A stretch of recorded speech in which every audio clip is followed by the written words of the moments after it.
To Rishi study world. आज मी mathematics olympiad workbook class 1 IMO याचा चॅप्टर 6 मनी याचे आजचीवर सेक्शन हॉट सोडवणार आहे. तर तुम्ही हा व्हिडिओ पूर्ण पहा, चॅनलला सबस्क्राईब करा आणि आपल्या व्हिडिओला लाईक करा.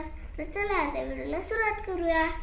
And now we are going to solve our, Achiever section horse. and this is our 21st question.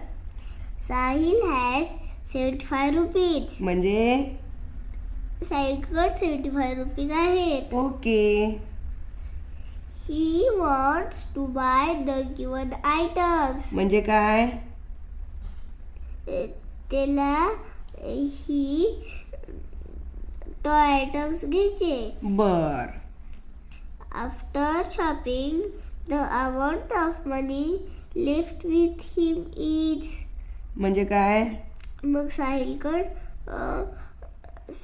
किती रुपये राहतील शॉपिंग नंतर? बर. कसं करणार बरं सांगा. 30 रुपीज ओके. अजून त्यानं काय घेतलंय? प्लस 5 रुपीज हा टॉप घेतलाय 5 रुपीजचा. बर. अजून प्लस 10 रुपीज. ह्या टॉयचे आहेत 10 रुपीज. मेज ओके मेज ओके. अँड देन अजून काय घेतलंय त्यानं? आणि वापस 5 rupees. Okay. Plus 5 rupees. Plus कर. इथं आहे ना. हां बर. आता ह्याचं काय आन्सर येईल? आता 30 प्लस 5 35. 35 प्लस 10 45. ओके. 45 प्लस 5 50. बर. आन्सर येईल 50. 50. मग साहिलकडं किती होते? 75. 75 रुपीज साहिलकडं होते. आफ्टर शॉपिंग म्हणजे शॉपिंग झाल्यानंतर त्याच्याकडं किती रुपये राहतील? काय करणार तू? 25 मायनस 50. Very good. त्याच्याजवळ असलेल्या पैशातून 50 रुपीजची त्याने शॉपिंग केली, म्हणजे हे 50 रुपीज त्याचे कमी झाले. म्हणून आपण ह्या 75 रुपीजमधून 50 रुपीज मायनस करत आहोत. Okay. 5 minus 0 5. 5. And 7 minus 5 2. Very good. So the money left with him is 25 rupees. So our right option is option D. very good. The money left with him is 25 rupees. And now this is our 22nd question. Which of the following is correct? म्हणजे काय? कोणती following correct आहे? कोणता option correct आहे आपल्याला check करायचंय. Option A is 7 10 rupees coin and 2 5 rupees coin amounts to 85. पाहूया होतंय का. 10 रुपीजची किती कॉईन घ्यायचे आपल्याला? 7. 7. 1 2 3 4 5 6 and 7. हे झाले 10 रुपीचे 7 कॉईन. किती रुपीज झाले? 70 rupees. And now 2 5 rupees coin. 2 5 rupees कॉईनचे किती होतात? 5 and another 5. हे किती झाले?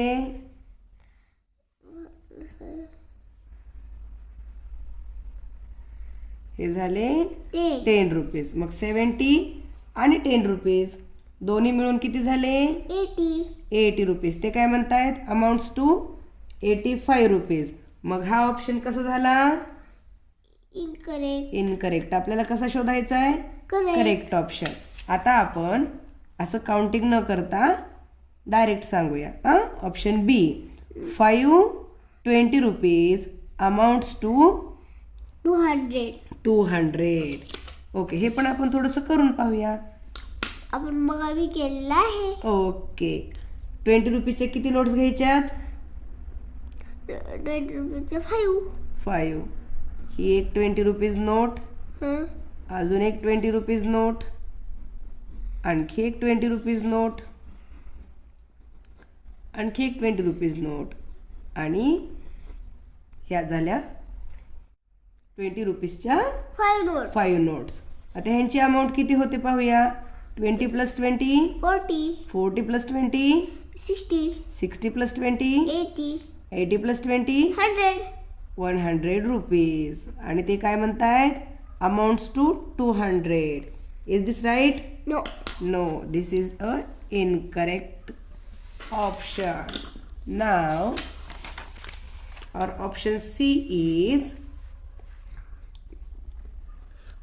4 5 rupees coins and 5 2 rupees coins amounts to 30 rupees. Okay, हे आपण करून पाहूया.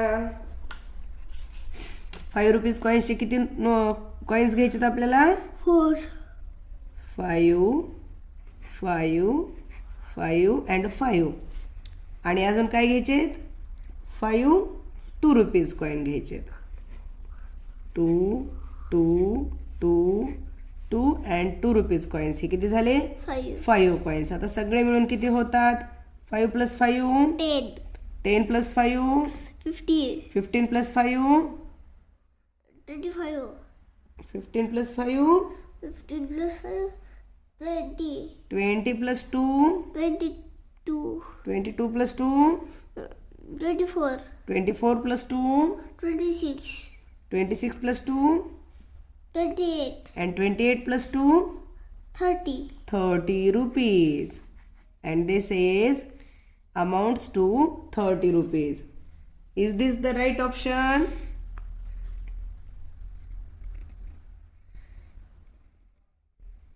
Okay. Is this the right option? Yes. Yes, this is our correct option. So we got our correct option. Which? Option C. Very good. And now this is our 23rd question. A notebook costs 20 rupees. Find the maximum number of notebooks that can bought for 130 rupees. okay. What is its meaning? एक notebook 20 रुपीची आहे. बर. मग जास्तीत जास्त 130 rupees मध्ये किती notebook येतील? किती नोटबुक येतील? कसं काढणार बरं? सांग. वेर इज अवर पेन? सांगा. मग आता एक नोटबुक 20 रुपयाची. 20 रुपीजची. 20. आता 20चे आपण कॉइन्स काढून जाऊ. नोटबुक्सच काढूयात ना. एक नोटबुक घेतली आपण, तिची किंमत किती झाली? 20. आता अजून एक नोटबुक घेतली, आता किती झाले? 20 + 20 40. 40 रुपीज. अजून एक नोटबुक घेतली, आता किती झाले? 60. 60 रुपीज. अजून एक नोटबुक घेतली 20 रुपीजची, आता किती झाले? 80. 80. अजून एक नोटबुक आपण घेऊया 20 रुपीजची, आता किती होतील? 100. 100 रुपीज. अजून एक 20 रुपीजची नोटबुक घेतली, आता किती झाले? 120. 120. आता आपल्याला अजून एक 20 रुपीजची नोटबुक घेता येईल का? नाही. का?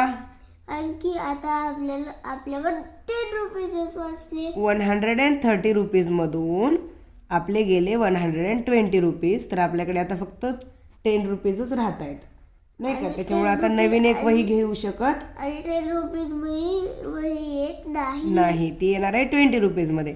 मग टोटल आपण मॅक्झिमम किती नोटबुक्स घेऊ शकलोत? 1 2 3 4 5 6. किती झाले notebooks? 6. 6. So our right option is C. C. Very good. Now let's read our 24th question. Observe the following Currency notes and select the incorrect statement. Okay, आपल्याला या नोट्स ऑब्झर्व करायच्या आहेत Huh? आणि incorrect statement सांगायचं आहे. Our first option is 200 rupees is the biggest currency note. म्हणजे काय? म्हणजे 200 रुपयाची नोट सगळ्यात मोठी आहे या करन्सीमध्ये. आहे का? हो 200 आहे, हे 100 आहे आणि हे 20 आहे. म्हणजे 200 हे सगळ्यात जास्त आहे. हा ऑप्शन आपला करेक्ट आहे. Now our option b is total amount shown here is less than 300. ओके, म्हणजे काय? म्हणजे ही टोटल अमाऊंट 300 पेक्षा कमी आहे. ओके, बघूया आपण. 200 प्लस 100 300 प्लस 20 320 मग ही कमी आहे का 300 पेक्षा? जास्त आहे ना. जास्त आहे. म्हणजे हे स्टेटमेंट कसं आहे? इनकरेक्ट. इनकरेक्ट आहे. Option c is ₹20 is the smallest currency note. हे ऑप्शन कसं आहे? हो बरोबर आहे ना. 20 रुपीजची नोट ही बाकीच्या नोट्सपेक्षा स्मॉलेस्ट करन्सी नोट आहे. आणि डी आहे नन ऑफ दिस. म्हणजे वरीलपैकी कोणतंच सेंटेन्स इनकरेक्ट नाही नाही. कोणतं इनकरेक्ट आहे बरं? आहे आपलं incorrect b. B. Very good. So our answer is b. And now this is our 25th question. means Last question. of our achiever section hearts. Shilpa has 85 rupees. म्हणजे शिल्पाकडे 85 रुपीज होते बर आहेत. आहेत. She wants to purchase the following items for her birthday party. म्हणजे तिच्या birthday पार्टीसाठी तिला ही items घ्यायचे. परचेस म्हणजे विकत घ्यायचे. विकत okay. How much amount left with her. म्हणजे मग तिच्याकडे किती रुपये राहतील? कधी? इफ शी परचेस्ड, जर तिनं खरेदी केलं काय काय? 5 birthday caps, 5 candies and 5 balloons. Okay. तर मग तिच्याकडं किती रुपीज राहतील? कसं सोडवणार बरं? सांगा आता. इथे वर घ्या. 10 plus 10 plus 10. 10 रुपीजचे बर्थडे कॅप आहेत नाही का? 5 तर तिने birthday किती cap. घेतल्यात? Five. 5. त्याच्यामुळे तू 10 काय plus करतोय? 10 plus 10 plus 10 plus 10. Okay. 5 times 10 ची ॲडिशन आपण केली. 10 plus 10 20, 20 plus 10 plus 10 20, 20 plus 20 40, 40 plus 10 50. Okay. ह्याची ॲडिशन आली 50. कॅप्सची किंमत काय झाली? 50 रुपीज. आता आपण काढूया कॅन्डीज. किती घेतल्यात तिनं? 1 plus 1 plus 1 plus 1 plus 1. किती कॅन्डीज घेतल्या? 5 5 कॅन्डीज. मग 5 कॅन्डीजचे किती रुपीज झाले? is equal to 5. 5 rupees. Proper handwriting काढायचं. आणि बलून्स किती घेतले? 2 rupees. किती घेतले balloon? 2 plus 2 plus 2 plus 2 plus 2. 5 घेतले. आता 2 plus 2 4, 4 plus 2 6, 6 plus 2 8, 8 plus 2 10. Okay. 10. आता 50. इथे करा. इथे 50 हे पहिले 50 कशाचे? कॅप्सचे. plus 5 कॅन्डीजचे plus 10. 10 हे कशाचे झाले? बलून्सचे. ओके. 50 + 5 + 10 आता एवढे पैसे तिला द्यावे लागतील शॉपकीपरला, नाही का? 50 + 5 55. 55 + 10 65. ओके, एवढे पैसे तिला शॉपकीपरला द्यावे लागतील. तिच्याकडे किती होते? 85. 85 रुपीज मधले 65 जेव्हा तिने शॉपकीपरला देईल, 85 - 65. कारण ह्या 85 रुपीज मधले हे 65 रुपीज तिने शॉपकीपरला दिले म्हणजे तिचे कमी झाले. मग शिल्लक किती राहिले? 5 + 5 0. 5 - 5 5 - 5 0. अँड 8 - 6 2. गुड. तिच्याजवळ राहिले 20 rupees. Our answer is 20 rupees and the option is B. very good. And in this way we have completed our achiever section HOTS. And the next video we are going to solve our lesson number, that is Geometrical shapes. very good. Till then, Bye bye. bye bye.